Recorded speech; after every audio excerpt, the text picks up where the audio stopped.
Donald Trump is being impeached. And he's the only president in American history to be impeached twice. And so Trump's impeachment is something that we've seen a lot of black folks talking about. And what we haven't seen are conversations just where black people are leading those discussions. We should be leading. We should not just be getting led by other people. And also, when it comes to Trump's impeachment, I'd like to hear some different perspectives on how we as a community can really prepare for the future. A lot of things are happening right now that are affecting black people. Since Trump was eliminated from social media, I've seen a lot of black people getting eliminated from social media.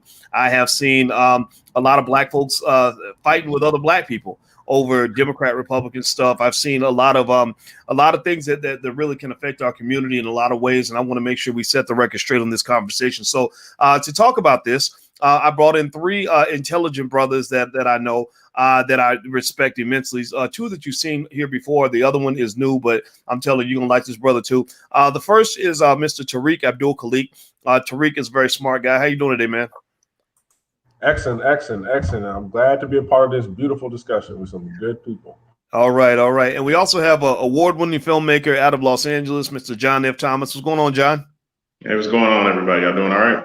Doing good. And also we have Mr. Freddie Taylor. Now, Freddie is a brilliant black man. We had a conversation today where Freddie is actually helping as part of a group that's actually restoring the home of Malcolm X out in Detroit. And Freddie also has a lot of accomplishments. Now, I connect Freddie a lot with Black history. It seems like you're into history, but maybe you can tell me more. How you doing today, Freddie? I'm doing great, brother. How you dodoing? I've enjoyed having you on the show earlier. I appreciate that a lot. Yeah, man. Well, it was great to have you. And I did say Freddie Taylor, right? Yes. Okay, because I almost said Freddie Gray, and I don't want to make I don't want you to be Freddie Gray. no disrespect to Freddie Gray, of course, but so anyway, all right. So let's get it started. All right. So everybody, give me a yes or no. Let's start with a simple straw poll. Yes or no to chat. Do you think that removing Donald Trump from office, the inauguration of Biden is in, I guess, on the 20th, in 7 days? Do you think that it's necessary to remove Trump from office? Yes or no? Or do you think that just let them stay there, let the clock run out would be fine? Give me a yes or no in the chat on that. And while you guys are answering, I'm gonna start with our first guest, Mr. Freddie Taylor. What do you think as far as impeachment? I mean, do you think that this process is necessary? If so, why? I mean, I don't really think it is necessary, but I can understand why the Democrats want to do it. I don't self-identify with the Democratic Party or the Republican Party, so I'm kind of neutral on the sideline, wondering what the black folks gonna do and stay focused on our future and what we can control. Okay, all right. So Freddie says that he's focused more on what black folks are doing. Okay, so let me just make sure that's clear. Is that a yes or no, or just a I don't care? More of a I don't care, but I would say yes. Yeah, I think I like it more so than I hate it, but I'm pretty neutral on it, to be honest with you. I'm more concerned about us. All right. Concerned about us. Look at that. Put your hashtag B1 in the chat if you agree that we should be concerned about us. Put your hashtag B1 if you black first. Because that's kind of rare. For some reason, the idea of black people caring about black people is just an insanely radical concept. The audacity of a black man to care about black people. What's wrong with you?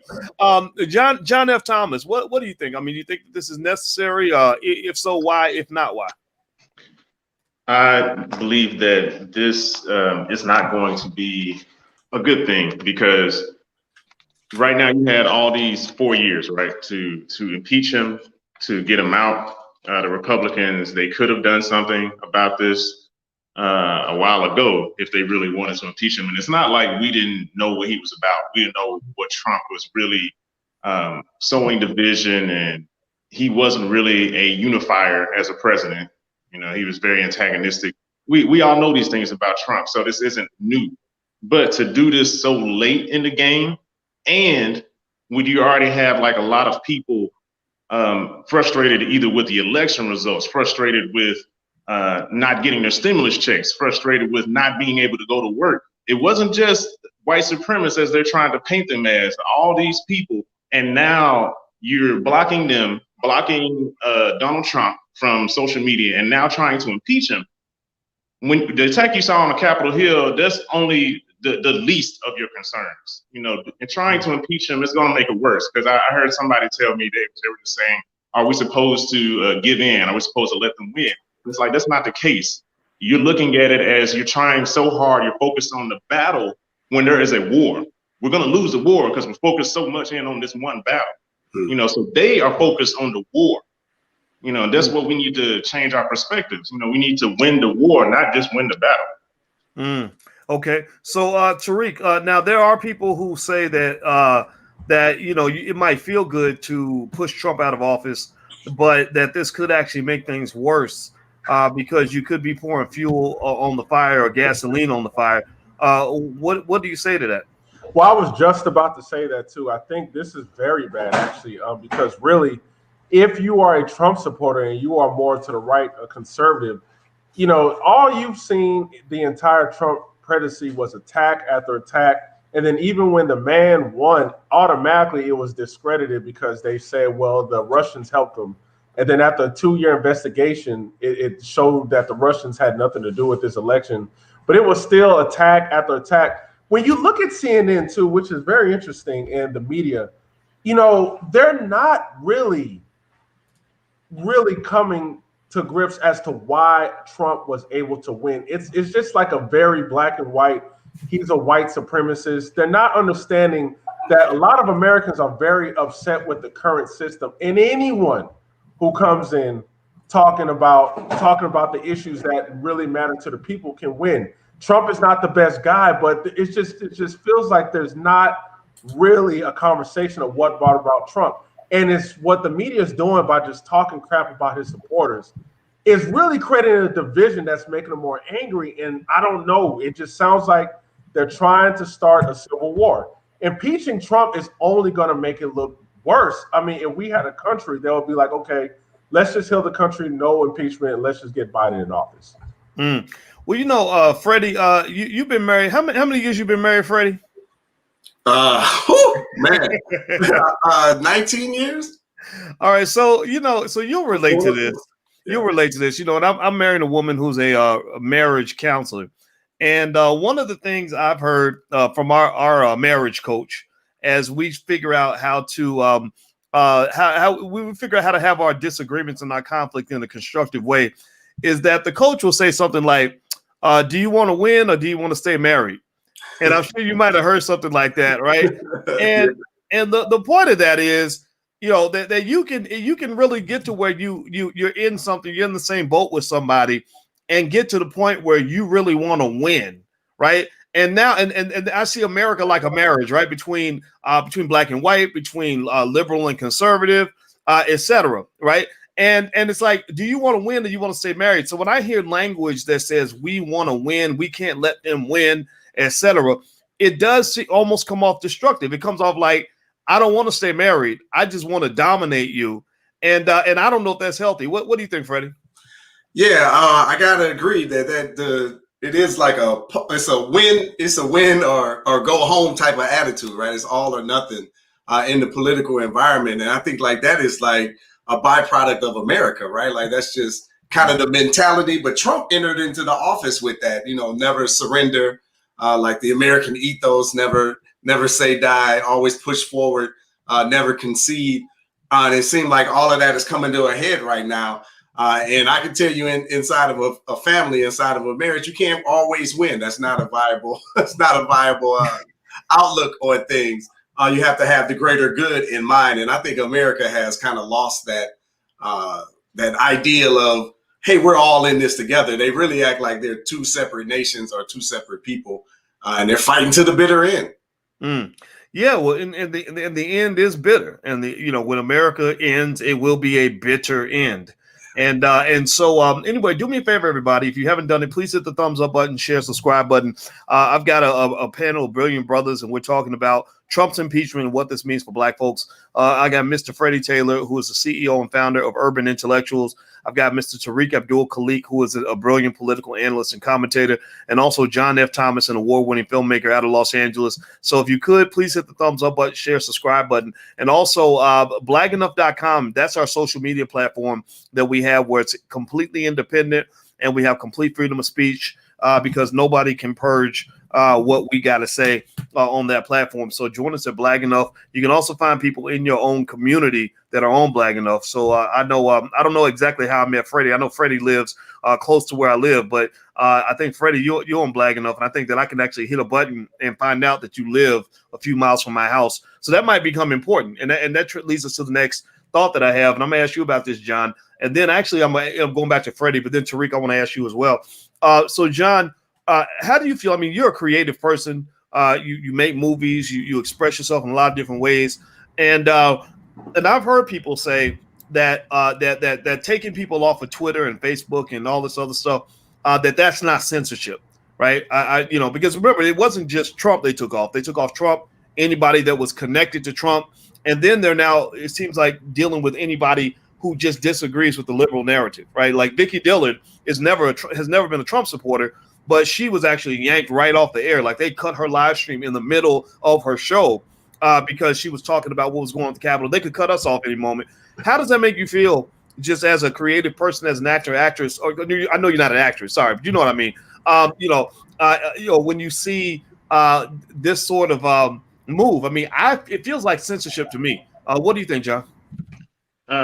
I've heard that from some fellow people, acquaintances that I know out here, that they go straight to saying that Facebook and Twitter are private entities, which are true. But the difference with this is it is such a widely used and major platform. And it's also, honestly, an extension of free speech. I mean, even the president was using Twitter to get his message out to the American people in a faster way. So it's not just a private entity anymore, really. And you have millions and millions and millions of people on there. So the thing that worries me about this is that anything that I can say, all of a sudden I can be blocked. And it's not even, just because you did this to the president, like, really, who am I? I'm just the average Joe walking down the street, but you block the president, you are making a dangerous precedent going forward that anybody can be blocked. Now we have full range to do whatever we want, and you can't say anything because you gave that inch and we took a mile. And a lot of people aren't seeing that. It seems like they're just so willing to cut the leg off when all you got to do is just, put some ointment on the wound, just put a little on, but they just hurry up and just ready to chop the leg off. No, just cut it off. I don't care. He needs to get out of there. And it's so emotional. We need to stop being so emotional. And they are tying, just with this white supremacy language to trigger us and to traumatize us just to be on their side. And that'll be something I'll speak on earlier, but that's really what I just wanted to touch on. It's dangerous. And it'll be really catastrophic if we allow this to go forward. Well, you know what? And I said I was going to go back to Freddie on this because I do have a question for Freddie, but you made a point that I really want to take to Tariq real quick, because I know Tariq, my spidey senses tell me you'll have something to say about this. But, one of the benefits that I liked about, even though I didn't like the way Trump was tweeting, I felt like he was a little bit irresponsible. He's basically a narcissist in my view. He's kind of just, out there. I don't think he's the best pick for the White House, even if you're a Republican, Democrat, or whatever. But one thing I liked about Twitter was I liked the idea of being able to hear directly from the source. I used to do stupid stuff. Like I used to trust CNN, and I would trust that they used to be the most trusted name in news. And then something changed. Either I changed or they changed. I can't tell, or America changed. I don't know what happened, but it got to the point where I stopped trusting CNN and the media to tell me what a politician said. So what we do now, Alicia and I, we'll watch C-SPAN because we're like, I want to see the press conference. I want to hear what really came out of their mouth. I don't want to hear Don Lemon spin. I don't want to hear Fox News spin. I don't want to hear anybody spin. Can you kind of speak to that in terms of maybe the fact that at least with Twitter, we were hearing exactly what he said and not somebody else's interpretation, which almost seems like it's being manipulated. What do you think, Tariq?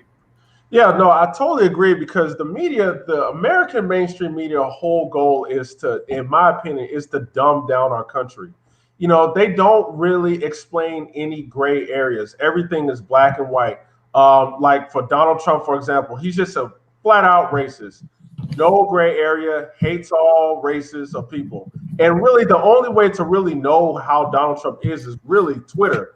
And the brilliant thing about Twitter is that, yes, Trump has started a norm where you don't really have to just watch TV.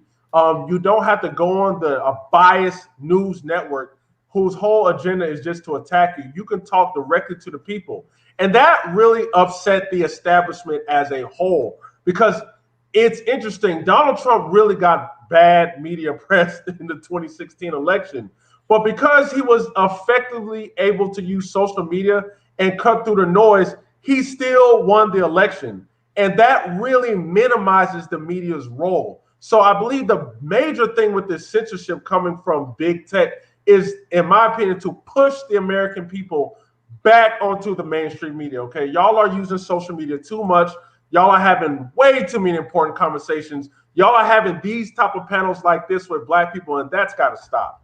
You know, it did almost seem like he was at war with the media, which might have been a strategic error on his part, because I don't really know if I'd want to be fighting with the media. Like, they're human beings like the rest of us, right? They try to pretend like, oh, we're going to be objective journalists and just report the facts. Yeah, right. You know, Trump was really insulting to the media, and I get that, right? Because the bias is there. But then I also get, while they were just sitting in the cut, like, just wait, we're gonna get this sucker, right? Like, and they can't tell anybody this, but I feel like that's what was going on. I feel like they had a vendetta, like a bone to pick. What do you think, Freddie? I mean, did you get that impression at all, or what are your thoughts? Yeah, but it might have been his bone and he started picking it, right? It seems like as soon as he came into power and prominence, like he was going to win the nomination, he just like started immediately attacking the media. But I think that their reaction definitely didn't help him. But this, this Me Too environment, like you can't upset any of the apple carts and you end up getting censored and pushed off the air. Personally, as a business owner, it's frightening to me.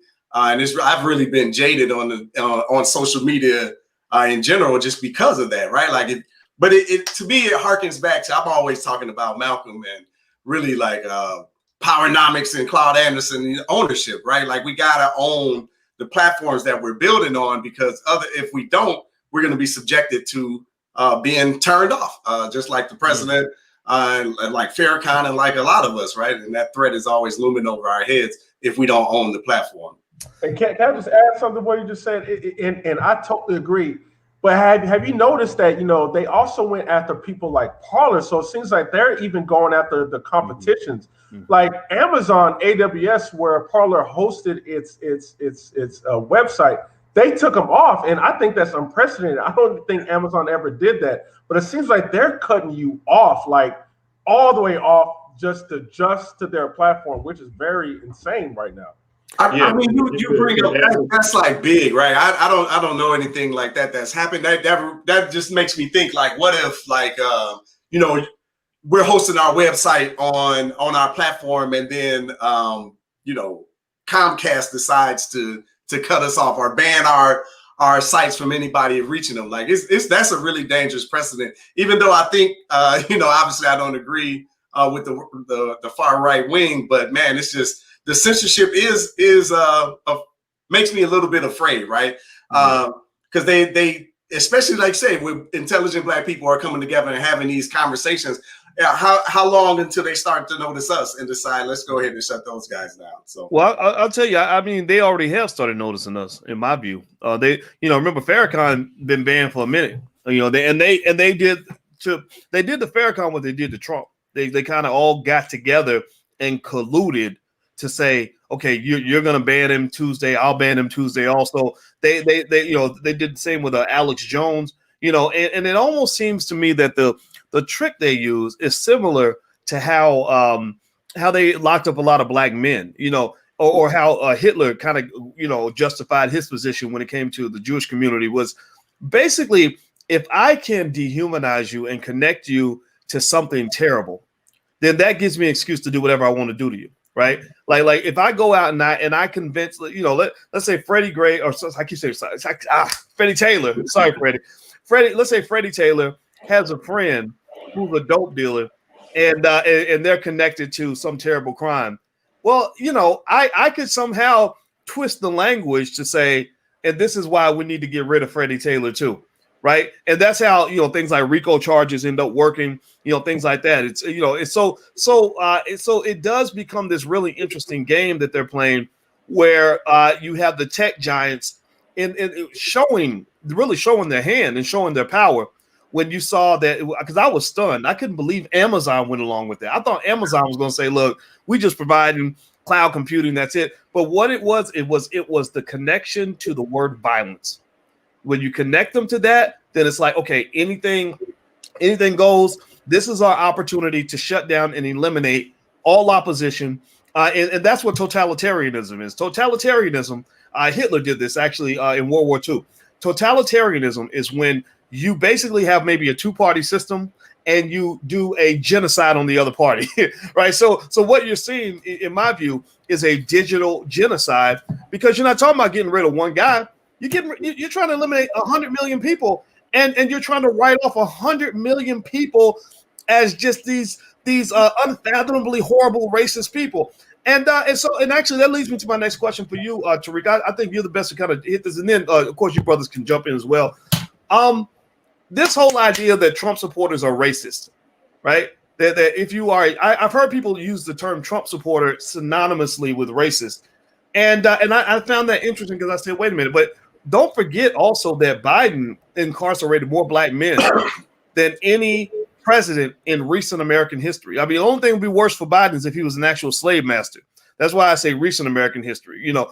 And also, in fact, actually, a little fun fact, you guys. I don't know if you know this, but actually, George Bush had more black people in his cabinet than Joe Biden does. Did y'all know that? And what's funny is Obama had half of what Biden had. So Obama's cabinet was 7% black. Biden's cabinet was 13% black. Bush was 14% black. Clinton was like 29% black, right? Just not that matters, not that these symbolic positions matter, but I think what the reason I bring that point up, to Tariq, is that it's like, I don't care if you want to talk about the racism in the Trump supporter camp. You know, some of it's there, right? But how can you talk about that and not also talk about the racism on the left? That doesn't make any sense to me. Why does the left become a safe haven when you got the racism all over the place? Can you help us nuance our way out of that? Well, yeah, I strongly, once again, I'm always going to go back to the media on that, because liberals and Malcolm X warned us of this, and we're just not taking this advice at all. Liberals come to black people as our friends. They speak our language. Oh, we understand your situation. We know what you're going through. How about this? Let's have Toby be the first black person in the head of whatever department, and let's give him a lot of praise. Let's have black people lead this area or whatever. But what they never do is they never give us the head of any institutional power. They control that. So what it does to the black mind is that we start seeing all these white people praising us, giving Black Panther, a bunch of black directors doing that, all on the left. And it corrals us. It makes us very emotional to their cause. And then what they do is that they use that emotion and they fire it at their enemies. And of course, it's the right. So they see Donald Trump, they aim their gun, bam, that's a white supremacist. And black people, it's just crazy. We flip. All of a sudden, we didn't care about Donald Trump until he ran, and now he's the biggest racist. And it stops us from thinking logically. It stops us from thinking critically. Our emotions is used to push other silly agendas that doesn't benefit us, like the whole illegal immigration that does not benefit black people at all. We are starting to talk more about sexuality and our sexual issues more than our own black communities. We're not touching our economic issues or anything. It's all focused on whatever white liberals say who our enemy, black people are going to go. And yeah, that is the reason why, and I'll be done here, why the Capitol Hill protest was called white supremacy, while the same white liberals burning down businesses and looting, that's just something we should support, and those businesses got insurance. Okay. John or Freddie, do y'all have something you want to say in response to that question? Yeah, I just want to say I agree with what you're saying with that goes back to what I was saying earlier with them tying white supremacy, and pay attention to these words that they're using. When they talk about this on the news, on the media, they're trying to get you to be tied emotionally to these people who are out there protesting, or even the people who are out there that protested at Capitol Hill, who infiltrated Capitol Hill, all of them white supremacists. These are mostly white people going after white people. There were probably a few black people, but none of them had torches. None of them had nooses. So that is more so of a white issue. Why are they white supremacists all of a sudden? And also with the left, same thing. Like we had the movie Get Out that showed us, that kind of reminded and showed white people just because you're a liberal doesn't mean you can't be racist. And Joe Biden has jailed so many of our own people. And we are constantly going to save and defend the Democratic Party when they don't give us really anything tangible in return. They give us symbolism, they give us jobs, they give us positions, but that hasn't changed anything for the Black community in over 60 plus years. I mean, think about it. So we still have rampant police brutality. We have excess jailing. We have breaking up of Black families and homes. No growth in the Black wealth in over 60 years. And we have drugged out family members who don't even have the right mind anymore. So if we still going to help these same people vote for me so I can do nothing for you, come on. Okay. Well, everybody, in case you just came in, I'm speaking with Mr. Freddie Taylor, who's the CEO of Urban Intellectuals, Tariq Abdul Khalik, a political analyst and commentator, also John F. Thomas, who is an award-winning actor and director out of Hollywood. And if you could, please do me a favor, hit the thumbs up button, hit the share button, hit the subscribe button. We're talking about not just Trump's impeachment, but what all this means for Black people. America is burning, and I think it's important for Black people to have conversations among ourselves. Also, just to prepare for the apocalypse, we're getting onto a lot of different platforms. So I am on Clubhouse, so that's where we have some of our top secret conversations, even though that's not top secret. But if you want to follow on Clubhouse, you can look us up over there. And also, Freddie, I want to ask you this question, man. One of the things I'm seeing, when you see this sort of digital genocide, where they're eliminating not just Trump supporters, but anybody who pretty much disagrees with their narrative, which means us. That's where Black people come in. How do you think we can sort of be proactive and prepare to get off the grid? I know that you're into do for self. You're a great man, a smart man, strong man, a capable man. How do we as Black people go beyond just saying, okay, look at what they're doing to us, and talk about, okay, this is what we need to start doing for us? Yeah, I love one. I know we need to own our platforms that we're communicating with in this internet and this digital space. I think that's wonderful as well. But man, I hate to say this in the times of COVID, but we got to get back to getting offline, right? We got to get back to getting connected directly to our communities and directly to our neighbors, right? We have a lot of needs that we need to fulfill in the community, and I think that it would help.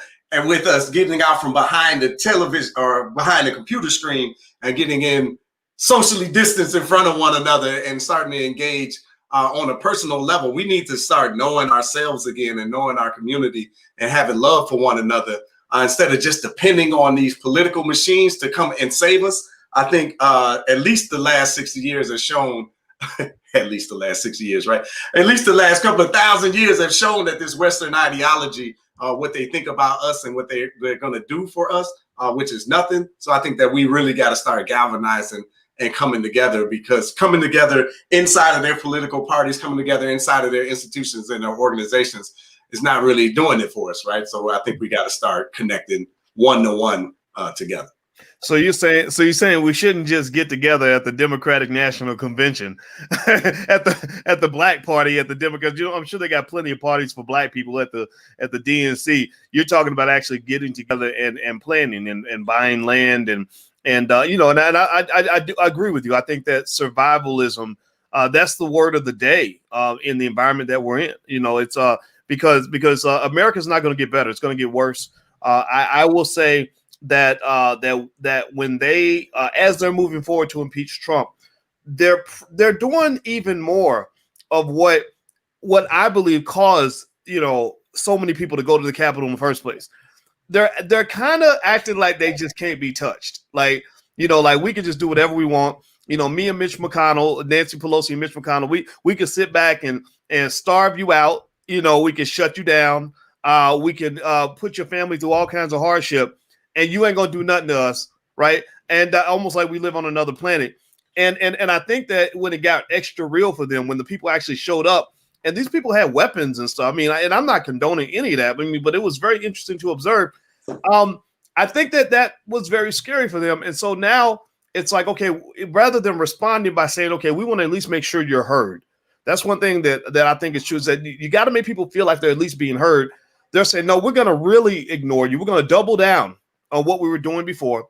And so what the only thing I can think of, when you're talking about this 80 million terrorists that you now are dealing, you built your own Al-Qaeda, not across the globe, but right in your own country. You created a terrorist organization with 80 million people in it. I don't see how they're not going to end up responding in some way that's going to make everybody uncomfortable.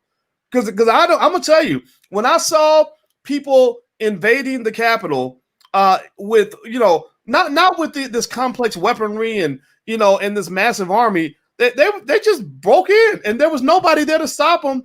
I was stunned. I'd love to get your thoughts on that, T, actually. Why was there nobody there to stop it? I never would have thought. Give me a yes or no in the chat. Anybody listening? How many of you would have thought that there would have been hundreds of troops with all kinds of weapons? Like, what was going on there that allowed that to happen? I'm not going to go full conspiracy theory and say it could have been a false flag type situation, right, to justify all this crazy behavior they're doing now. But I'm wondering what was going on there, T, in your view. In my opinion, if you look at prior to that, in my own opinion, Americans was very pissed off at both parties with the stimulus thing. I mean, you got, like you said, you got two billionaires choosing, well, am I going to give you $600 or $2,000? And you saw both anger from the left and the right. It was a small unity, and like everyone was like $2,000, $2,000. And it's so interesting how Congress can fight each other tooth and nail over that. But when it comes to impeachment, let's get it done right away. But yeah, so I think now when the protest took place at the Capitol, I saw a video where the cop just kind of let them in and did like this. I'm not trying to go too conspiracy, but when I see things like that, it's almost as if, well, let's stir another outrage to overshadow how we failed the Americans during COVID, and let's all put the attention back on Donald Trump. And that's what it looked like to me, because that was very odd that those people can get close to our lawmakers like that. Well, you know what I think? I don't doubt that at all. What I will say, though, is, I grew up in a house with a cop. My dad was a cop, and he's a black man, too. You can coexist. Those two things can coexist. And the interesting thing is that cops are human beings, and they have opinions just like the rest of us. So if you look at the fact that this country is divided, right down the middle, liberal, conservative, Democrat, Republican, why would you not expect the police to be divided too? I would expect that there are cops who said, yeah, these politicians are full of crap. We're going to let y'all come through because they need to get dealt. There were cops in the group. Now, are we sold that they have an oath, that they have a moral code that they live up to, they're going to protect and serve? Like, are we sold that, right? So I think that, that leads to the shock, right? Also, okay, go ahead, John. No, I also want to point out that with these things, because we already know, like, if these people were black, it would be a completely different story, right? Completely different story. People would have brought out tanks, damn near the dogs, the bite, black folks, and just all hands up, don't shoot, hands, please, I can't breathe, all this stuff. But it's because it's white people. These are their cousins. But remember, though, this summer, though, you had the Black Lives Matter groups and Antifa. To me, it's not so much about it, just being black or white, but it's like if you're assisted and accompanied by a white person, you can get away with it. Because remember, Antifa has all the white people that had black people in the group, and they were burning down businesses and throwing bricks through windows, throwing bricks at the heads of police officers. And you didn't see much of a response to that either. I think that's important to know. And the reason I jump in and say that is because I don't think it's just a racial thing. I think that we want to make it like the Democrats want it to be a racial thing. They want it to be like Republicans, racist, Democrats, we're good people. I don't see it that way, right? I think in this, and this is what I'm bringing. Well, circling back around to, even though they waited and they didn't attack, they still had like the riot gear and all that stuff geared up.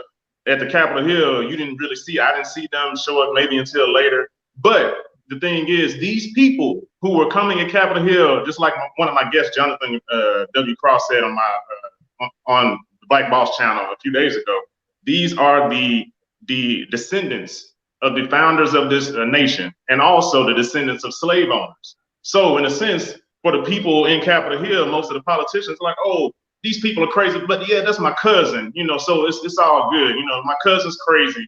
I disown them every once in a while, but they're still my cousin. So I'm not gonna go all out and bring out the machine guns and bring out the dogs and bring out all this stuff, because they are still connected. It's like, yeah, some of these people might say white supremacy, but they're still my cousin. They're still my neighbor down the street. For Black people and anybody else, y'all are visitors here still, in their eyes. That's how we are looking. I can hear that. I can hear that, right? And I think that because you're right. I think that it is harder to pull out a gun on somebody that you can relate to, somebody who looks like you. I'm a country boy from Alabama. You're a country boy from Alabama. It's hard for me to pull my gun out on you. But one thing I'll say is that, like, when I look and I see things like the Proud Boys, and I hear people say the Proud Boys are a bunch of white supremacists, etc. I went searching to find out, okay, how many Black people have the Proud Boys killed? Are they running around saying we hate Black people? Or what are they saying, right? And what I heard was, we don't like Antifa. We don't like liberals, right? And this is something that I picked up just growing up in the South. When I was teaching at the University of Kentucky, I would meet some of the most country white folks ever, who would actually be some of the nicest people you'll ever meet. I endured as much racism when I went to Syracuse University as I dealt with in the South, because there's a racism, there's an elitist racism that you see that comes from liberals. Because remember, when slavery ended, the people in the North and the South were both against freeing the slaves. The people in the North were not excited, like, yeah, you letting these Black people go. They were like, oh, no, if these Negroes come up north and take my job, I might string him up too, right? Like, that's an unknown fact that a lot of people don't talk about, is that Black people got no love nowhere. So I go back to that basic point, that Black people ain't got no friends. So I think that in this political climate, what's interesting to me is that we got some Black folks who really think we got friends in this game. I don't think we have any friends. I don't know, what do y'all think? Anybody want to jump in on that? I see Freddie. I agree. And I'm so glad. Freddie, go ahead. Okay. I'm so glad you brought up that point, that you did your own research. And this is why social media is very important, because what you did is you went around the media. Could you imagine if we didn't have these avenues to go around the media, and the only people feeding us this source that, the Proud Boys, these racists, that's white supremacy, it can cause irrational fear in Black people to want to do something to them, when we're not seeing that this is not our fight. The Proud Boys is fighting Antifa. And just to go back to the other point, Antifa actually took over a city in Seattle, and they called it CHOP. I don't know if y'all remember, that was in the news. They held that city for 1 week. And I don't understand how nobody calls that white supremacy. I just couldn't see a bunch of Black people doing that. But like I said, it's that programming. It's that liberals know how to aim white supremacy in a way where they're not touched. So they're strategically even allowing that word even in the conversation. While when you talk about other groups, they cut you off quickly. But it's just interesting how they allow white supremacy to be used in our dialogue. Very interesting. Freddie? Yeah, I know you got me fired up with, we don't have any friends, right? Because that's my man, John Henry Clark. He talk about, if you're looking for a friend, you better look in the mirror. Ain't nobody on this planet ever done Black folks any had anything good planned for us, right?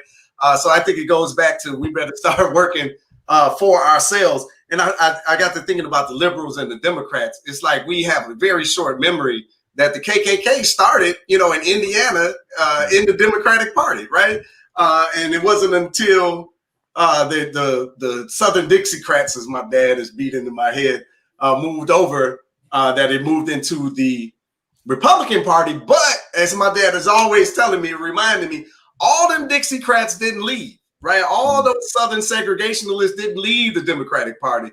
They're there and they've stayed inside, and their ideology is still there as well. Now, there might be a civil war still brewing, right? Because, you know, if you're in the South, you grew up in the South, you know, they still talk about the war of Northern aggression, right? Like, so they still haven't let this go. And if you think about the images from the Capitol building, they're running in with the Confederate flag, right? So these fractions are still at odds with one another, and we're standing in the middle trying to pick an oppressor and fight with them. You know, take it to the side, let them boys fight it out and figure out what we're gonna do. Because again, if you're looking for a friend, we better be looking in the mirror. I like that. Pick an oppressor. I like that. Or pick a pimp. Right. I want to say one thing that we need to take count of too is that, you know, these same people, the same group that came onto Capitol Hill, they either they are armed or they have people back home who are armed and ready to go. So if anything would have happened to them, they have an army basically ready to go. And this when they say from my cold dead hands, they mean it. You know what I'm saying? So, and that's one thing that we need to understand. We are trying to go to the Democrats, oh, please protect us.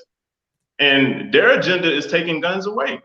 You know, so, and that's another thing that a lot of those people who went up to the Capitol, they see that coming and they don't like that. You know, it's a lot of things. But again, the people on the right, you know, a lot of those people, they're not our friends, and neither are the Democrats on the left, because they're not only are they trying to give you symbolism, but they're trying to disarm you and just give you a job. Here, let me give you a job. Don't you feel better? Yeah, there you go. Go ahead. Go back. A good boy. You know, and go vote for us again. We'll be back in the next 4 years. And it's the same thing over and over again. Well, everybody who just tuned in, I'm speaking with some brothers about Donald Trump's impeachment and what's going on in this country and how it affects Black people. Up there, I have Freddie Taylor, the CEO and founder of Urban Intellectuals. I have Tariq Abdul Khalik, who's a political analyst and commentator. And also I have John F. Thomas, an award-winning filmmaker and director. Do me a favor, hit the thumbs up button, share button, and subscribe button. If you like this kind of media, please hit the notification bell. And also make sure you subscribe. Make sure you sign up for one of the platforms. Your Black World TV is a good place to go because our goal is to have Black conversations. You ain't got to agree with us. We don't care if you're Democrat or Republican.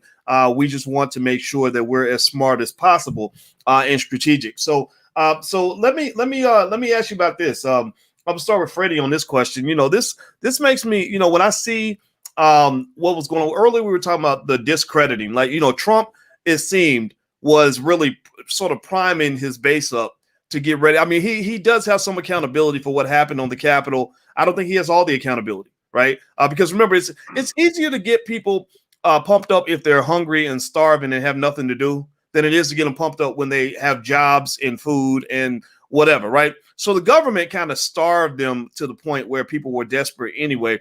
And I think Trump just poured gasoline on the fire. But if you recall, before the election happened, he was already saying this is going to be the most corrupt election in American history. They're going to steal the election. Don't let them steal it. Right. So he was getting them ready to believe that the election was stolen. And that bothers me because I'm still, for the life of me. So I get it, but I don't get it.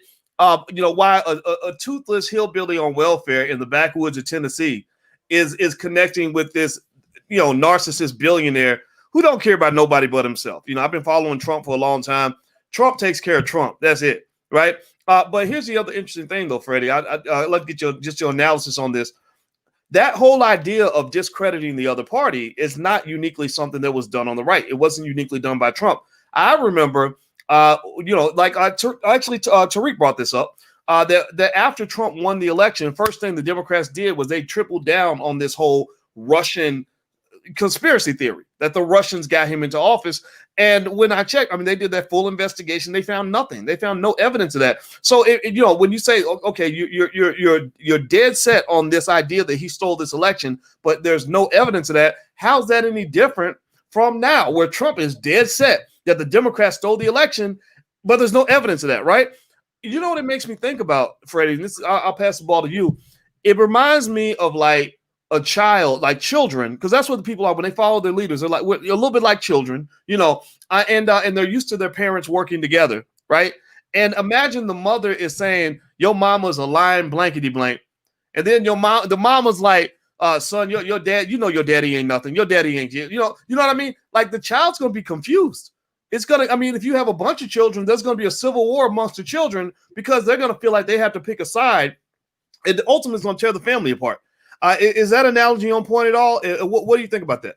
Yeah, I'm feeling the analogy, but I can't help but to think about like Black people in this situation. Like we have our hearts dead set on the Democratic Party saving us and doing us right. That even though you draw the analogy and you talk about 2 times that it happened with 2 different parties, we are so jaded and leaning towards the Democratic political agenda that we can't even see that, right? So we don't even see the similarities of they just did this, what Trump was doing. And it's like with nobody, critical thinking isn't a skill anymore in America. And to be able to step back, like you talk about, go around the media and do your own independent research and to think, heavens forbid, for a second, just doesn't really seem to be, it doesn't seem to be the American quality. But again, I just always zero in on us. And I just can't really stomach our affinity for the Democratic Party, and they be on the same nonsense. You're right. You're right. And one shortcoming of my analogy is that I did it under the assumption that Black people are fully connected, or we are a full member of the American family. That we are no longer 3/5 of a person in the eyes of America. And I don't think that's true, right? So we're like the stepchild. So the birth children are fighting each other, and the stepchild is determined to believe that the mother is the winner no matter what. And the Democratic Party is like our mama. We've been on the nipple. We've been on the Joe Biden nipple for the longest of time. And I think that's the analogy is full circle now. Now let me show you all something. Speaking of the Democratic Party agenda and some challenges with that, I'm gonna show you all a little graph that came out of Dr. Claude Anderson's book, Black Labor, White Wealth. And T, I'd like for you to kind of speak on this because this relates to immigration. One of the things that we are consistently encouraged to support as Black people, one of the things the Biden administration has made their top priority is allowing millions of people to become American citizens. Now, I don't know what your opinion is on this one way or the other. I'm not here to judge that. But there are people who believe that by supporting wide open immigration, we are diluting the Black vote. And I'm going to show you how immigration was actually used to weaken the political power of Black people over the last 100 years. This is from Dr. Claude Anderson's book, Black Labor, White Wealth. And this is page 101. If you see here, this is the immigration quota and how it was strategically structured to minimize the impact of Black people in terms of population and economics, politically and economically. You go back to 1924. They had the nationality here, the skin color, a religion, and immigration quota. So if you were a white person from England who was a Protestant, you could come in the country, no problem, right? If you were Irish, you could come in, but there's a limit because you're almost white, but not 100%, right? Western Europe, there's a lower limit. Eastern Europe, here's the limit. And then you get down to the Catholics, there's a much lower limit, a big drop for Catholics from Southern Europe. Middle East, just 124 people, just 124 of them, right? And then you look at, you get down to African, Black, closed, 0. Not one person allowed in with Black skin into this country. And I don't think this is done by accident. I think this was done to ensure that they don't have to deal with a large population of Black people for various reasons. You think about during slavery, when there were a lot more of us, when we made up a much bigger percentage of the population, there was that big fear that we were going to get together and actually have some real power. And then now politically, the number one agenda item on the Biden administration, one of the top agenda items, is we want to have more and more people coming from outside the country. And that seems to dilute Black power in terms of politics and economics, et cetera. T, what are your thoughts on what I just showed you? No, and I totally agree because it does kind of dilute that Black bloc vote as well. And what's the problem I have with that is, Black people aren't really fighting for any tangibles. And I feel like time is running out. And when I look at the massive illegal immigration coming into this community, I think of low income Black people because not a lot of Black people own businesses, unfortunately. So they're having to compete with them. And not only that, you got to think about where are the drugs coming in. You know, the drugs are also flowing into the black communities, which I believe this is another reason why the border is open. And if you think about this, if you're a young black man who you can't find any work in your area and you are desperate, you may get into the drug gang. And then what happens when you get into the drug gang? Now there's crime involved. Now you're killing people. And it's just, to me, it's just not doing black people any favors, you know. And I just don't see how this is going to elevate the black community by us fighting for other people's issues. You're muted. I think you're muted. You're muted. Hey, sorry about that. I was muting myself. I need to be muted. They need to shut me up like Trump. But yeah, while you were saying that, and I'm gonna pass the ball to you next, John. But there was actually an article I Googled on this, and I knew I just typed it into Google because I knew I would find something. And let me show you all this. This is just me trying to make sure everybody just gets some fair, accurate information. How you process it is up to you. I believe in freedom of expression, freedom of thought. So I don't judge you on what your conclusions are, but I just want you to really think things through. So check this out. This is an article called How NAFTA Helped Create the Modern Drug Trade. And why does this matter? This is an article in Vice. And the first line say that NAFTA was passed 25 years ago this week and helped open crucial drug smuggling routes for Mexican cartels. And you go down, it says the North American Free Trade Agreement took effect 25 years ago this week, boosting trade across the United States, Canada, and Mexico, but it also helped fuel the modern drug trade. Why is that important? Well, I live in this place called Chicago. And in Chicago, we've had a consistent problem of young black men dying in the street. Nobody talks about it because everybody talks about what's going on with police killings. Nobody's talking about the fact that every single week there are dozens and dozens and dozens of black children being shot up in the streets of Chicago. Now, I believe it was Bloomberg did an analysis, and they found that it was actually that the reason for a lot of these murders was because of the open drug trade of people coming up from south of the border. The cartels were coming through, and Chicago is in the middle of the country. So it was a hub, like airlines have hubs. Chicago's a hub for the drug trade. And so anybody who cares about the black community would address this, would talk about this. And the fact that this was all occurring literally a block away from where the president of the United States was living. You know, I live 2 blocks from Obama. I didn't know it. I just picked the place. I didn't know I lived that close to the guy. I just went for a walk and said, wait a minute, I think that's the president's house. People were being shot, are being shot to this day, 2 blocks from where Obama lived. And all the while, everybody talks like police killings, that's just the number one thing that's killing all the black kids. And we know that that's a problem. But what about these other things that don't quite fit into a political correctness box, right? At what point do we have the courage and the intellect to step out and say, okay, we agree with you on this, and this, but over here, we got to go over here and do us. And as a community, it is hard for me to figure out how black people benefit from wide open immigration. Excuse me. Why? How do we benefit? You go to different parts of the city, jobs that used to belong to black people don't belong to black people anymore. You talk about the death of these young people. Those are drugs. We don't grow coca leaves in the hood. We don't make AK-47s in the hood, but somehow AK-47s and coca leaves end up in the hands of our kids and they end up dead, right? We don't benefit when we are bringing in lots of people and making this false assumption that because you're from south of the border that you are my ally. If you ever want to see racism against black people, Freddie could probably speak to this. Go to South America and you'll find that that the racist people in South America hate black people more than some of the worst bigots in America. Like their racism is at a whole different level. You go to Brazil, they'll hide like 20 million black people. Like you won't even know they exist. I don't know, Freddie, give me some thoughts on that, man. Yeah. That's interesting you say that because I mean, Brazil has the largest African population outside of Africa on the planet, right? But you wouldn't know that, right? They are definitely not highlighting that. But just listening to you talk about the racism in South America, it makes me think about Marcus Garvey, right? Like, I love the history, right? I always say I'm not a historian. I'm an enthusiast that like to use history to motivate people, right?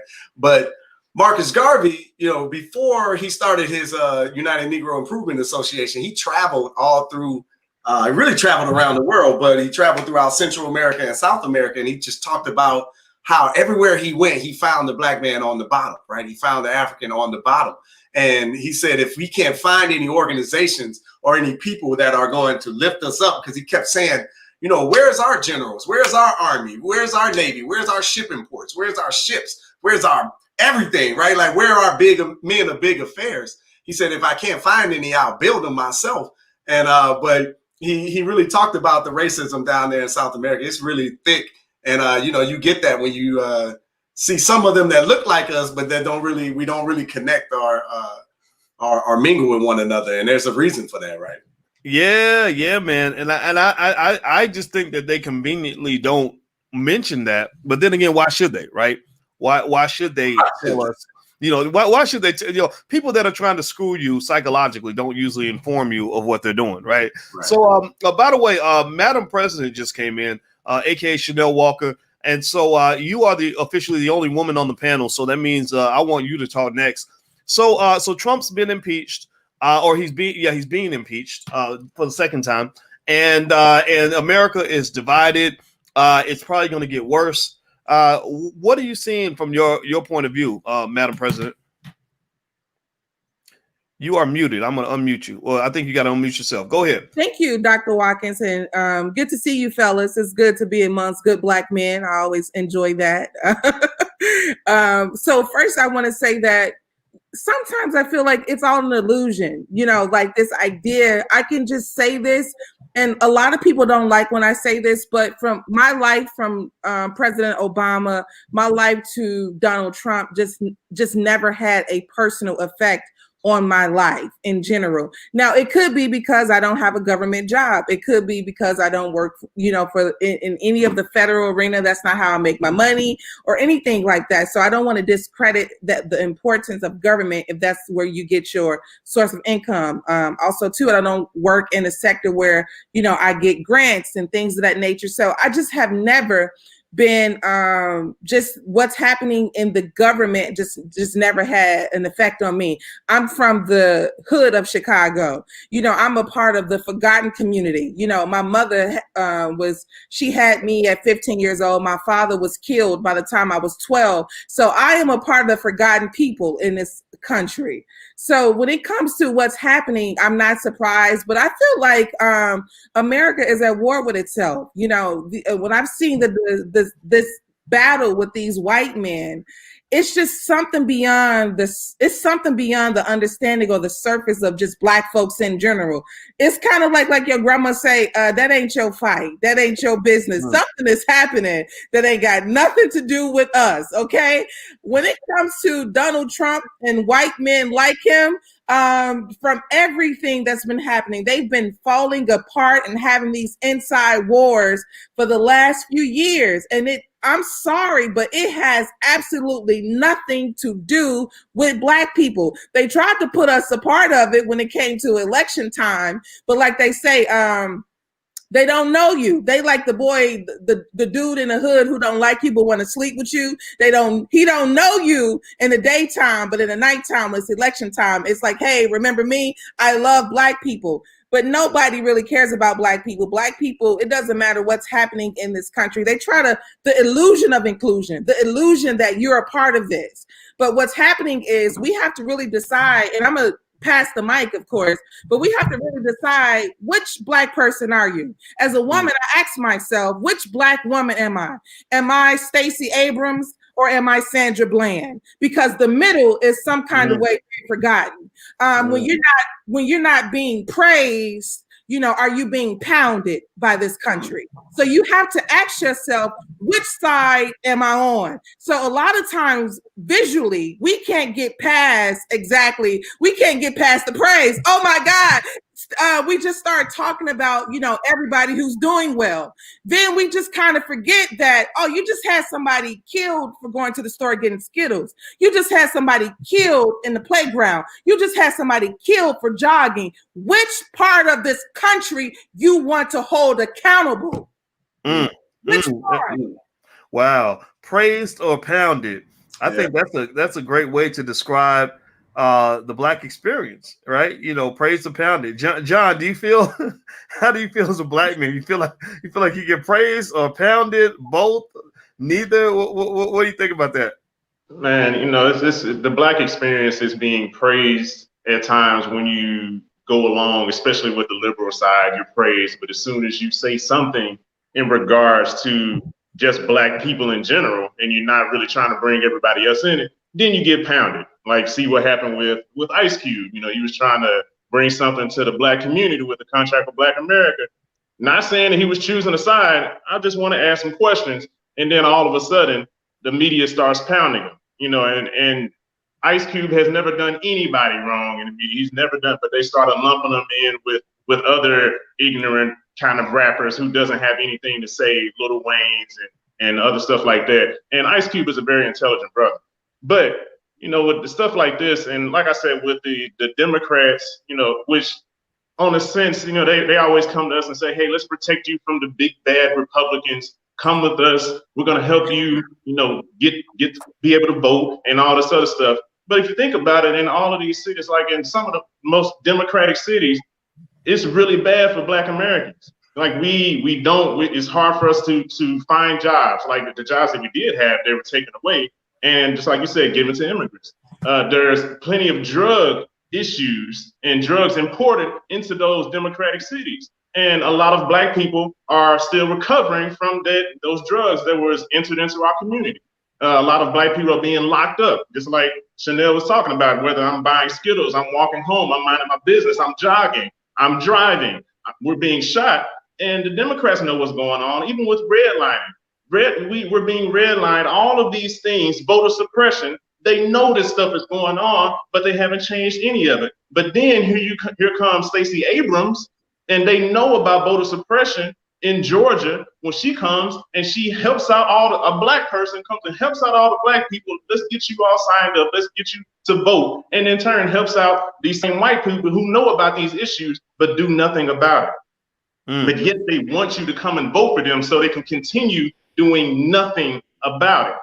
And that's the issue that I have. And I say for this next election, seriously, let's withhold our vote unless you bring something to the table. I don't want Black Lives Matter on the street.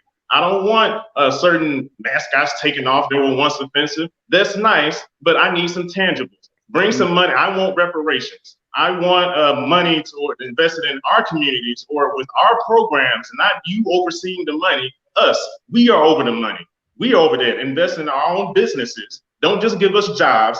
That's not bringing wealth. That's just helping me be able to pay my rent every 2 weeks. I'm basically a check or two away from being homeless.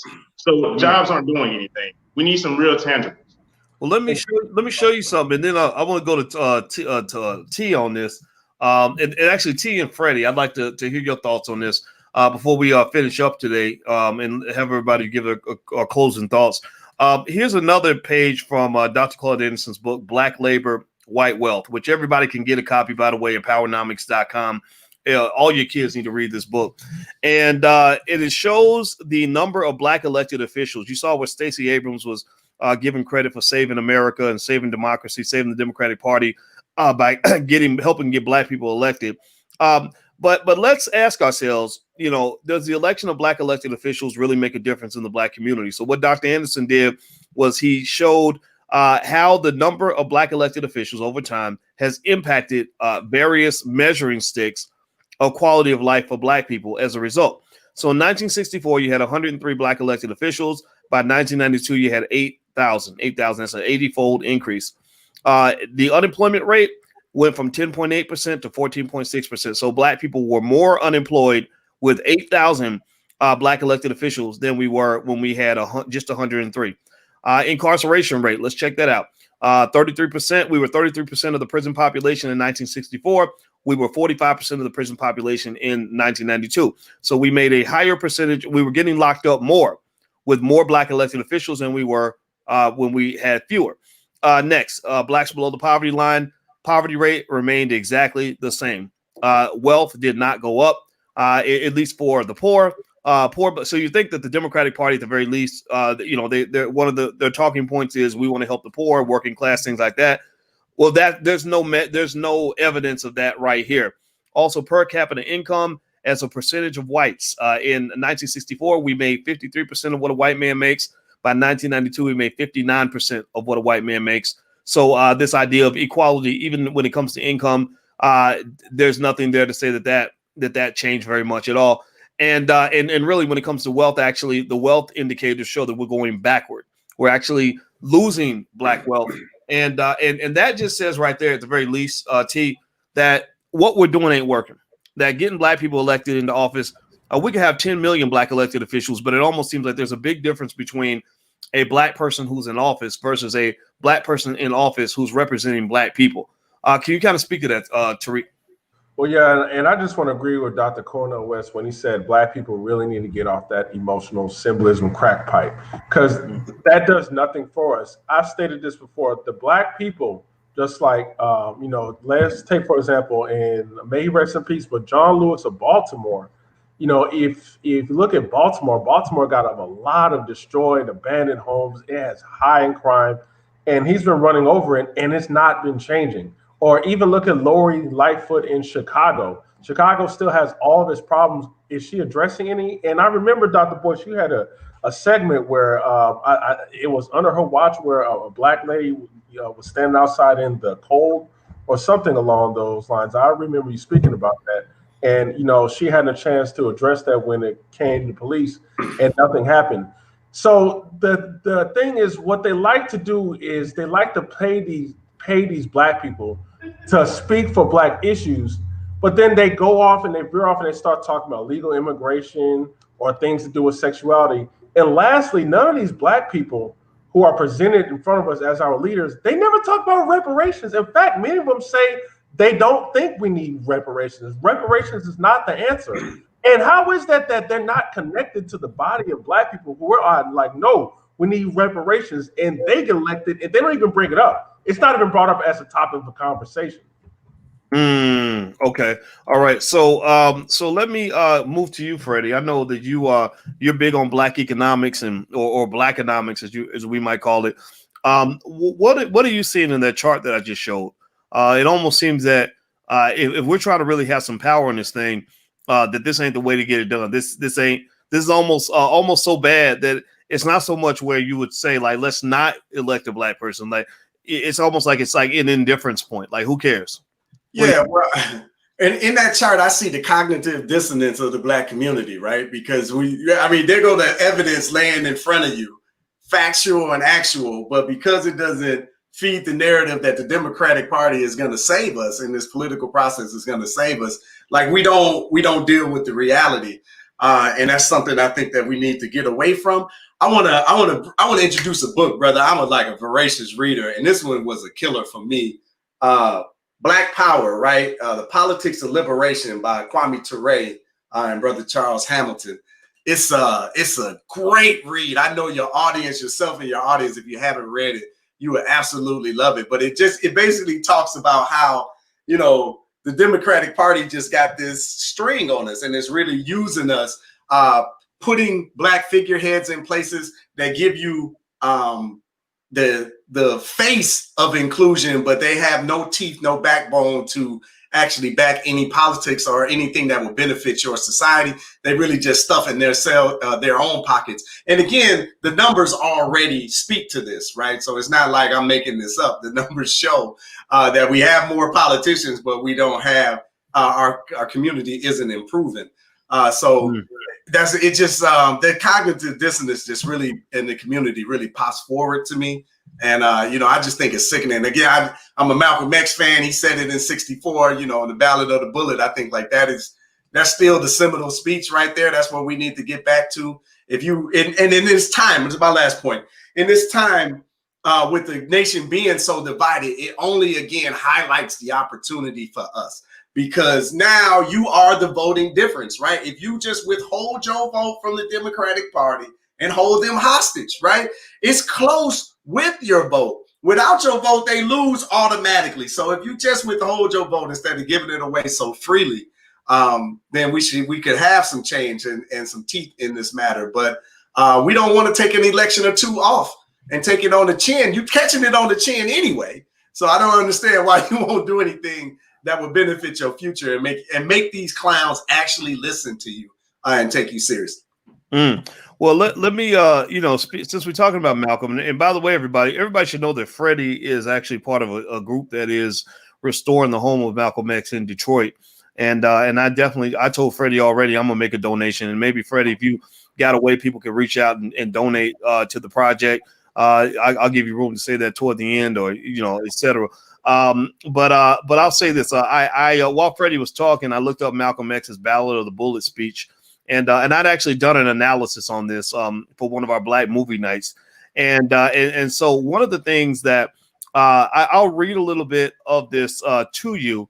That this is what Malcolm said, and what's fascinating about it is that he said this 60 years ago, and I would imagine that Malcolm is rolling over in his grave to find that the same politics that worked 60 years ago still work today. He's probably wondering like what is going on, what are they putting in the food.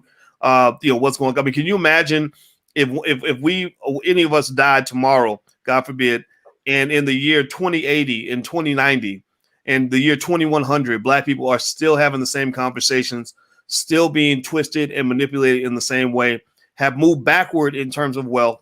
How would you feel? How would you feel if you found out in the year 2100 that Black people have not made any progress relative to 20? I mean, it would be very depressing, right? Give me a yes or no. All right, so let me read some of this Ballad of the Bullet so you can kind of hear what Malcolm was saying 60 years ago. He said, in this present administration, they have the House of Representatives, 257 Democrats to only 177 Republicans.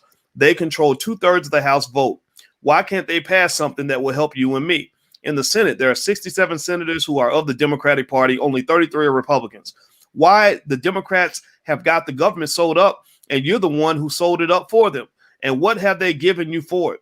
4 years in office, and they're just now getting around to some civil rights legislation. Just now, after everything else is gone, out of the way, they're going to sit down now and play with you all summer long, the same old giant con game that they call a filibuster. All these people are in cahoots together. Don't you ever think that they are in cahoots together? For the man that is heading the civil rights filibusters, a man from Georgia named Richard Russell. When Johnson became president, the first man he asked for when he got back to D.C. was Dickie. That's how tight they are. That's his boy, his pal. So it sounds to me what Malcolm is referring to is the fact that the people you think are your friends are buddied up with some of the most racist people out there. That they are they kind of, what it kind of reminds me of is that relationship between Joe Biden and Strom Thurmond. Now, if anybody knows this, give me a yes or no if you know about Biden and Thurmond. And I'm going to share my screen here so you can kind of see how buddied up they were on Capitol Hill. Strom Thurmond was one of the most notorious racists in the history of politics. I mean, this man was terrible. And here's pictures of Biden with Thurmond. They look like father and son and best buddies. And so you would think that, right, if we make this assumption that racism is such a repulsive thing, that any affiliation with racist behavior or any sort of agreement with it or support of it is problematic, then I don't know how you can separate, what Joe Biden has been affiliated with who he is as a person. Because again, if you're going to connect Trump to all these terrible things that are happening in this country, then it seems to me you can also connect Biden with things that he's been connected to, people that he's worked with, because he's probably closer to Strom Thurmond than Trump was to the Proud Boys. Trump didn't even seem to know who the Proud Boys were. Doesn't mean he's not a racist, but he seemed like he wasn't even sure who they were. I know Joe Biden knows who Strom Thurmond was. They were buddies. They were on speed dial. So anyway, with that being said, I'm going to shut it down. I'm going to shut my mouth because I think the panelists should. I'd like for them to get their last statement in. And also, everybody, if you're watching, please hit the thumbs up button, hit the share button, hit the subscribe button. You can go to theallblackagenda.com. We don't just talk. We put together our own agenda that you can implement in your own family right now, tomorrow. So there is no waiting on any politician. We'll talk about what's happening, but also we're going to talk about what we're doing. So go to theallblackagenda.com. There's investing strategies. There is a link to Ice Cube's contract with Black America, which is very good. There are tips on family building and health tips from Nathaniel Jordan, the Minister of Wellness, so that you can have a strong immune system so these viruses don't take you out, things like that. So feel free to go to theallblackagenda.com and hit the thumbs up button. So what I'm going to do is I'd like for each of our panelists, if you don't mind, give us your closing statement and kind of let us know what we can walk away with so we can be better people. I'll start with you, Mr. Freddie Taylor. You're our special guest for today. What say you, Freddie? Well, I guess I'll end with our talk about our push for Malcolm, since we're talking Malcolm, right? I'll talk about the House. So I'm from a city called Inkster, Michigan. And I actually grew up 0.5 miles away from a home that Malcolm X used to live in when he was in Michigan for about 12 years. His brother actually owned the home. Malcolm X and his family would live there in and out when he was in Michigan. And the home is like in dire conditions. I was able to get in contact with the brother that owns the home. His 501c3 actually owns the home. So I'm working with them now to start generating funds so that we can renovate the home. It's going to be about 50 grand in total to totally renovate the home, $20,000 to really get the project started. So I'm looking to be one of the linchpins in getting this funding for the spot. Brother Boyce has said he will already jump in and assist with the project. So we would really appreciate y'all assistance. If you're interested, we're still working with them to get their donations up, but you can go to urbanintellectuals.com/xhouse, urbanintellectuals.com/xhouse, join our little quick mailing list, and then we'll shoot you an email as soon as it is available, right? My dream, my forecast is to see 50 people give $1,000. I think we can knock that out really quick.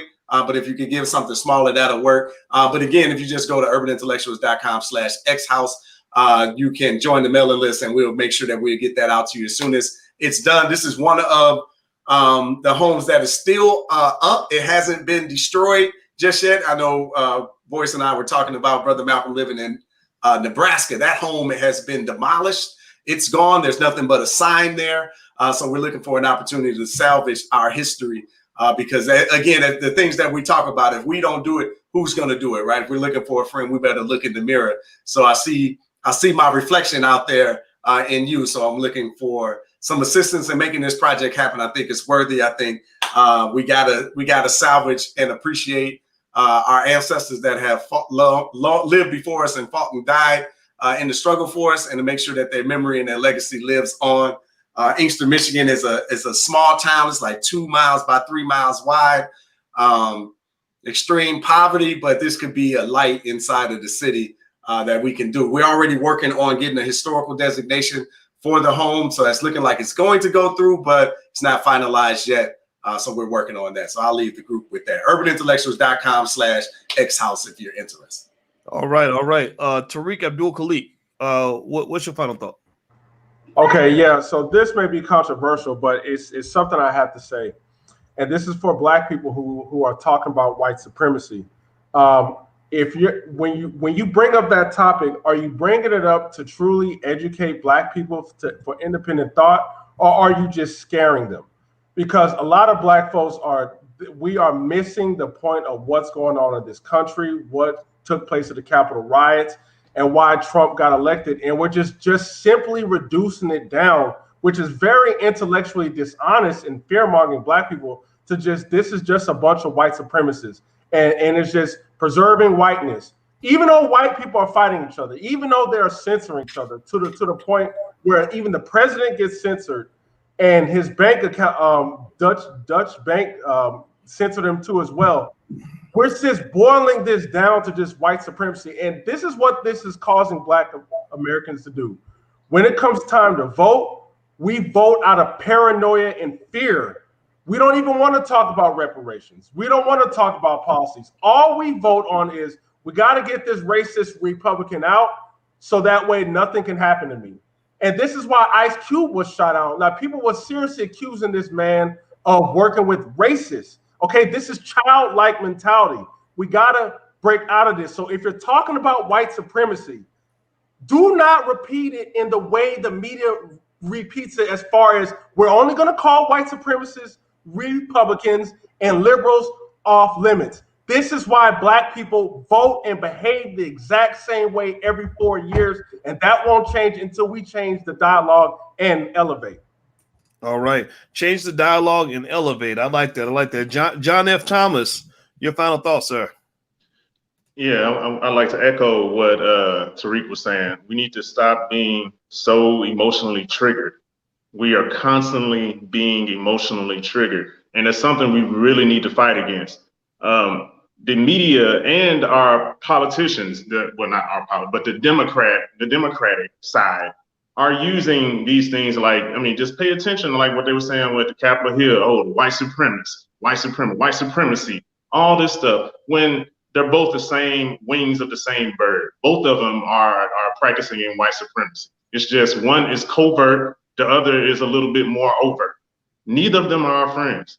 So we need to really just start paying attention, listen, watch CNN and see these little code words, and they're talking about all these things that are wrong, but they're never presenting solutions outside of just either symbolism or jobs. That's not fixing anything within the Black community. That's not fixing anything at all. If they really wanted to help, they would do more, but we have to do that. So what we need to do is withhold our vote for sure the next election and tell them, no, we're not giving you our vote. Give us tangibles. You need to give us something real in return, not symbolism, not positions, not jobs. We need more than that. Also, we need to invest in our own businesses and our family and friends business. So even if your cousin Ray is selling something, maybe you can't even afford it, give them a donation. We need to start buying land. We need to stop putting money into these companies, these white companies or any other companies that are either in our community and aren't investing back into our own community. Are they just taking our money and leaving? Because a lot of them are.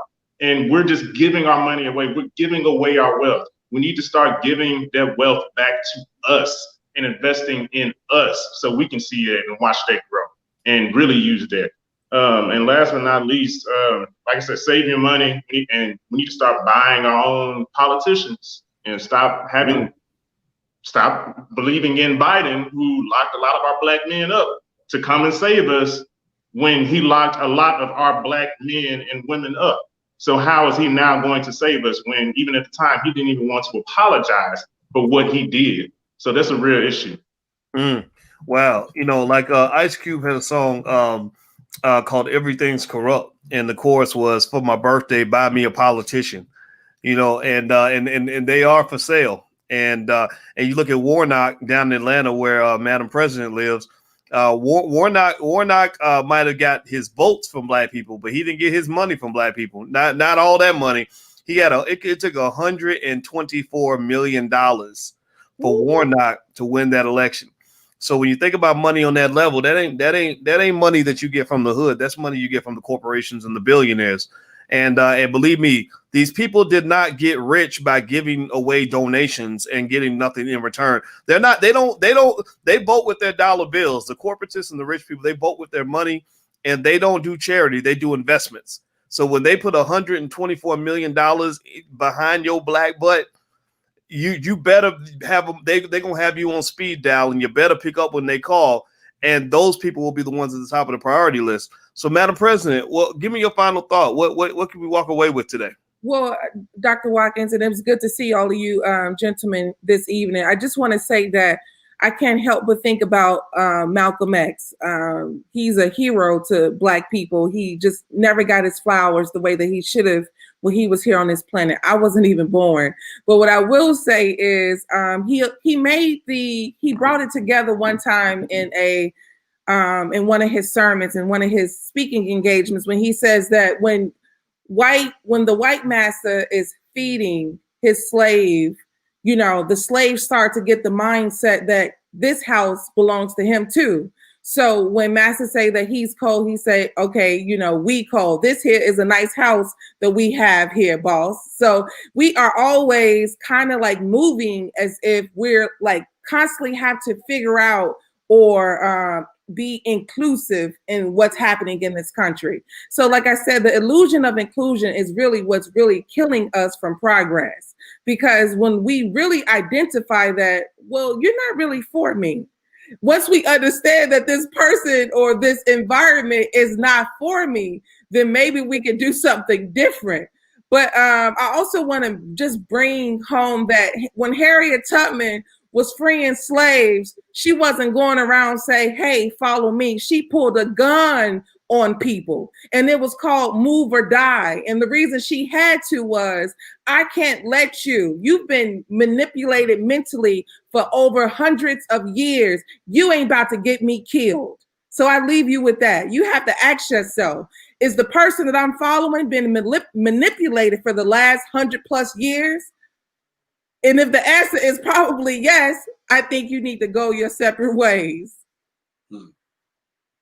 All right, Madam President. Thank you very much for those final words, and thank you all for hanging out with us tonight. And I want to say thank you to our panelists, Mr. Freddie Taylor, Tariq Abdul-Khalik, John F. Thomas, and Madam President, and everybody who's watching. If you could, we're going to do we've been doing a lot of panels like this. We're going to keep doing more and more because Black people need to speak. And if you actually want to participate in the panel, if you have something to say, send your bio to producer@flynubianmedia.com. That's my manager, Taryn. She's a very nice lady. That's producer@flynubianmedia.com. We'd love to hear from intelligent Black people. So hit the thumbs up button, hit the share button, hit the subscribe button. It's very important that you follow the platforms because like I said, they're shutting everything down. I don't know when they're going to shut us down, but I want to be able to connect with you. You can also connect with us via text by texting the word voice to 31996. So make sure you subscribe and all that stuff. Now, let me sort of end with a final thought real quick. When you talk about what's going on right here in America and you talk about racism and white supremacy, the white supremacy is everywhere, but I don't really think white supremacy stands a chance against Black excellence and Black unity and Black love. I think Black love is the most powerful force in the universe. Black unity can't be stopped. And Black excellence is the greatest thing that this world has ever seen. So I believe that if we have Black excellence, Black unity, and Black love, then we have the ability to do whatever we want, create whatever world we want, etc. Now, the only thing that can undermine our ability to pursue those things that matter, Black love, Black excellence, and Black unity, is mass distraction. They have weapons of mass distraction that they use to get you caught up in Democrat versus Republican, who's the white supremacist, what other people are doing, what they think about you. They don't like me. They said this about me. They called me the N-word and all that. And I'm telling you, people that are deeply invested in Black excellence, Black unity, and Black love, not only have they overcome all of those things that you talk about, but they overcome them because those things barely exist in their minds. When you busy loving your Black family and loving your community and loving your Black woman and pursuing excellence in your life and unifying with other Black people who have as much love and excellence in their heart as you do, then you know that no force can stop you. It's literally, you literally become the unstoppable force and the immovable object. So what I think everyone needs to understand is that the reason you see a lot of Black folks getting distracted is because you see people who are not rooted and grounded in all the things that make us great. The reason I invite the folks on this panel here today is because I know that they're rooted. They're rooted in excellence, unity, and love of our own people and of each other. And when we work together and do what we're doing, there's nothing that can stop that, nothing that distracts that. So what I really want you to understand is that the best way to overcome white supremacy, honestly, is to not even really acknowledge it. That's the best way to overcome something. They say that the opposite of love is hate. The opposite of love is not hate. The opposite of love really truly is indifference. Because when you hate somebody, when I'm sitting around mad about what the white man did and what somebody else said and what somebody thinks about me, then I'm giving them power. I'm breathing life into whatever nonsense that they're putting in my ear. And the only time I really overcome them is when I've completely annihilated them from my day-to-day thinking. So when I get up in the morning, I'm gonna tell you the truth. I'm thinking about that woman I love in the other room. I'm thinking about these babies I love that's in my house. I'm thinking about my friends and family that I'm surrounded with. I'm surrounded by my fellow soldiers and soldierettes, like Madam President and Freddie Taylor and John and Tariq and everything else. And I'm thinking about being excellent and also thinking about unity because this country is falling apart. America's ripping at the seams, and that can either be a reason to be distressed, or you can see it as an opportunity for Black folks to actually go in here and grab something for ourselves. So just know, in the middle of chaos, somebody's always winning. The people that win are the ones that are strategic. So be strategic even in the middle of chaos, and I guarantee you will win. So thank you guys for hanging out. It was real. Thank you to the panelists, Freddie Taylor, Tariq Abdul-Khalik, Madam President, John F. Thomas. Have a good night. Everybody hit the thumbs up button. We out. See you guys soon. Take care. Peace.